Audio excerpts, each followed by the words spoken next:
Of my college students kept getting harassed by her classmate, so she humiliated him. He then tried to get her expelled, and even falsely reported me for having a relationship with her. I'm a college professor, and recently I had this shy student named Courtney, who kept getting borderline harassed by this guy in my class. He always sat next to her even though it made her visibly uncomfortable, and flirted with her all the time by mocking her, even making her cry once by loudly joking that she was an example of nerdy girls being the most freaky. Well, one day when she walked into class, the guy sat beside her and started talking to her, but instead of looking uncomfortable like she did every other day, she looked angry. She loudly told him to shut up, and the guy looked around, then said to her, "Oh, you're feisty, but I'm good at taming naughty girls." So, without missing a beat, she grabbed her 450-page hardback book. She lifted it over her head, and as hard as she could, came down with it on this guy's head, not once, but twice. His nose started pouring red, and he ran out. I ended the lecture early that day, and asked Courtney if she could stay after. She was visibly shaking. I could guess what had happened, but I also needed to understand from her point of view. Her eyes filled with tears as she started speaking. She said that Brian, the guy, had been making her life a living nightmare. She revealed to me that not only does he act like a lowlife in class towards, but he also sends her disgusting text messages. I asked her if she had any proof of his behavior so she could report him, and she nodded. She pulled out the texts, but she said she was scared that no one would believe they were from him. She explained that she blocked his number weeks ago, but he often texted from different numbers through a texting app. I asked to see the text messages and scrolled through. I saw some really disturbing one-sided texts from him,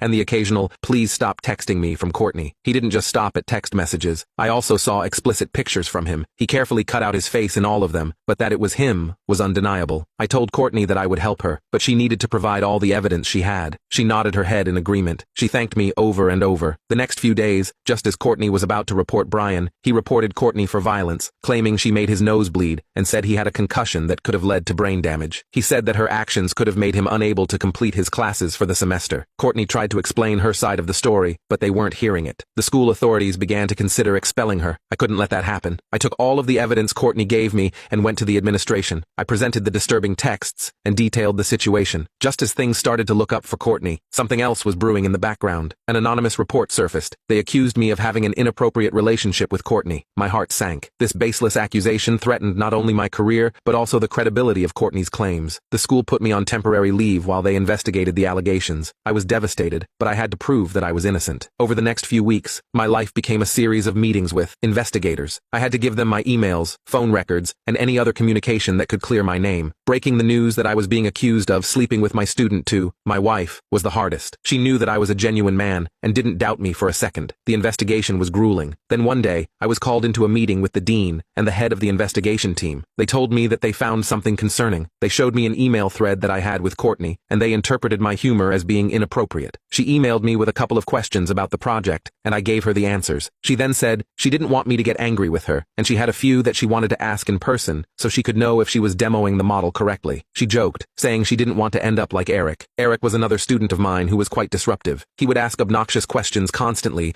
and tried to be the class clown. After holding him after class multiple times throughout the semester, I eventually had to make him withdraw from the class and sign up for another teacher teaching the same subject. I reassured Courtney that she could never get that treatment since she was one of my most diligent students, and this was true. For every lecture she came in early, sometimes before I unlocked the room door. She would always ask the hard questions that other students were too afraid to ask, and she would turn in her homework well before it was due. The authorities didn't find the joke amusing and said that I was flirting with her and talking negatively about a previous student. I informed them that I was not flirting with her, as I was just recounting a shared moment with the entire class present. They presented another email. Courtney was thanking me for giving out a study guide for a test that was a few weeks away to the entire class. She said she was going to start studying it the moment she got home. One line from me stood out: "It's students like you that make me grateful to teach. Keep up the great work." My heart sank. Out of context, it could seem flirtatious. I told them that I was just encouraging her and that she was a talented student. I just wanted to motivate her. The investigators still looked skeptical. They asked for more context. I felt a bit frustrated because I was like this with all my students. I told them that I talked to all my students that way. I remembered an email that I sent just last week to a student that was a male in his 40s and went through the papers to show them. I provided the emails with Mark. In one, I had joked, "Mark, if you keep presenting like this, I might have to hire you as my assistant." The investigators reviewed the thread, but they said that it didn't prove anything regarding my interactions with Courtney. Then my wife, who had been helping me compile my communications, provided another thread where I had made similar remarks to other students. It was clear I treated all my students with the same level of encouragement and respect. The investigators eventually agreed to review the additional context. After some consideration, they concluded that my interactions with Courtney were indeed professional, and in the same way I communicated with all my students. It was my wife's idea to provide the authorities with my emails and the communication that I had with Courtney. That was documented. Everything showed that I was innocent. She was a genius. Knowing that I had her in my corner throughout all of this was like having a beacon of hope.